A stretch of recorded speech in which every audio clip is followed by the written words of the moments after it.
Hey everyone, I want to talk all about a question I was asked on the TikTok, and the question was, is relieving anxiety always a compulsion? I think this is actually a really important question because when it comes to OCD and anxiety-based disorders, aka the doubting disorder, everything that you do at some point, you'll probably doubt, am I doing this compulsively or am I avoiding it? You're always trying to swing back and forth to these extremes where the answer really does lie in the middle, which is a more confused feeling. But I do think this is a really good question. Before I go any further, please subscribe, hit that like button down below, comment. As I always say, I go through and answer as many comments as I can. I think it's very important to stay engaged with the OCD and anxiety community. And if you're looking for our reading list, please visit our website, OCDrecovery.com. Underneath the free resource tab, you'll see all of that there and our disputing sheet that we always talk about. And if you're interested in our coaching and webinar services, remember, we have great webinars every Tuesday, 8:30 p.m. UK time. Please email phil@ocdrecovery.com and we will go from there. Again, that is phil@ocdrecovery.com. So, is relieving anxiety always a compulsion? No, but it can be a slippery slope for OCD and anxiety sufferers and a slippery slope for humans. Now, I'm going to give you what I think is the best option, in my opinion. This is going to be a unique video because I'm not going to cater this specifically to OCD and anxiety-based disorders. I'm going to talk about the realities of how your brain works, and I never do that, but I think it is important for this. Is there anything inherently wrong with relieving anxiety? No. Yoga, meditation, exercise, etc.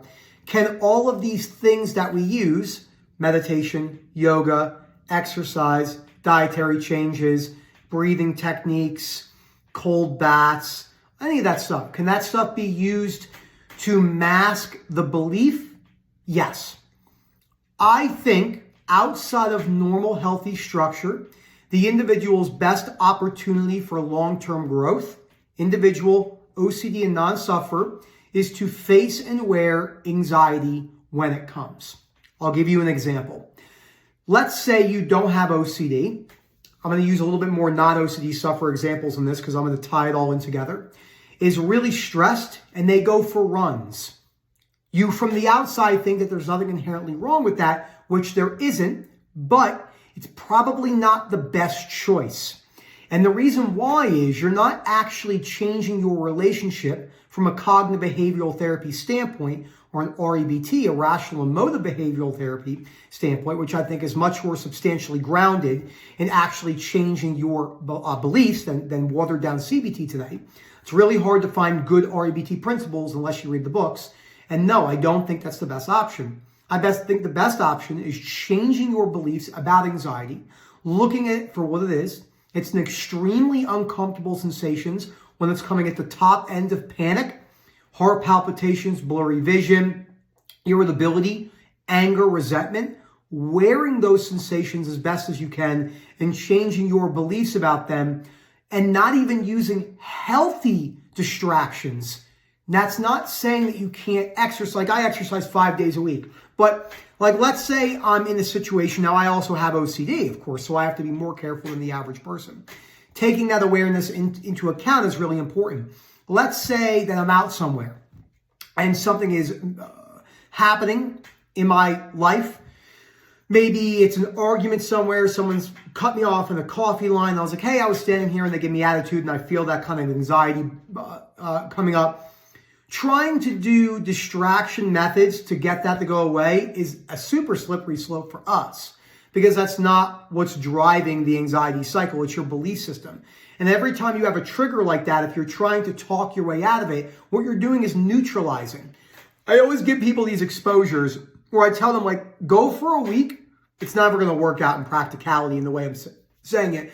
But let's say you're going for a week and any situation where you're out in public, whether it's work, whether it's someone cutting you off on the road, cutting you in line at the grocery store, you're not neutralizing by talking yourself down. You're just mindfully experiencing that. And then later on in the day, outside of the actual moment, you could look at things a little bit more rationally. But the biggest mistake people do is they try to talk themselves down, which is a form of neutralizing when used incorrectly in the moment.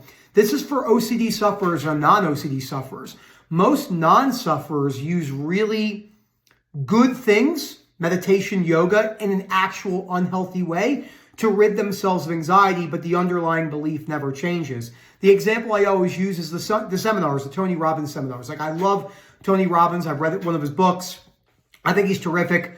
But I always say, if we followed 1,000 people that went to one of his 5-day seminars 3 years later, I would bet my entire life that 99% of them have not made any changes in their lives. It's not because they don't know how, it's because it wasn't explained properly.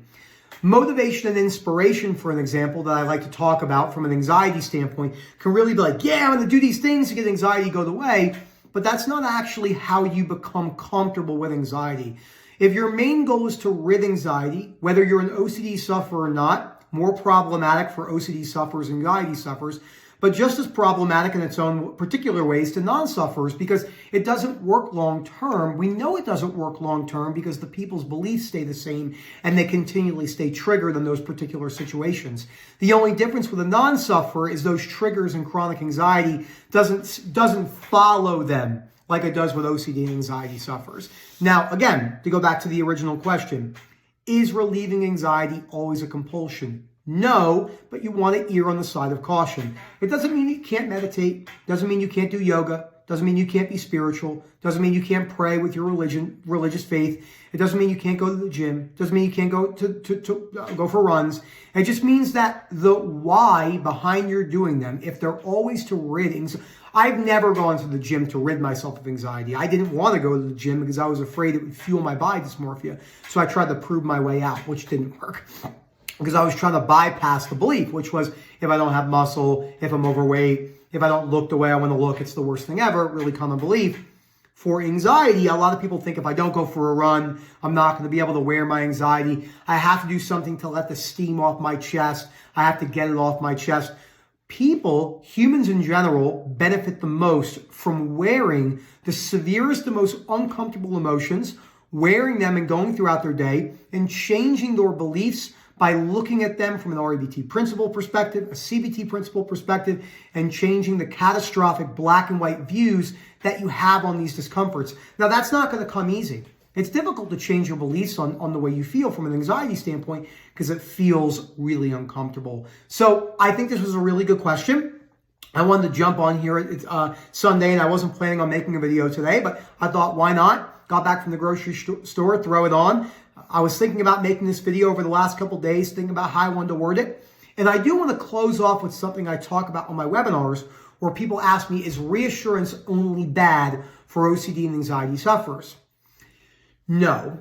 Reassurance is understandable in certain populations. Like, let's say a 5-year-old, I always say, they go to their mother. Many people have heard me say this example.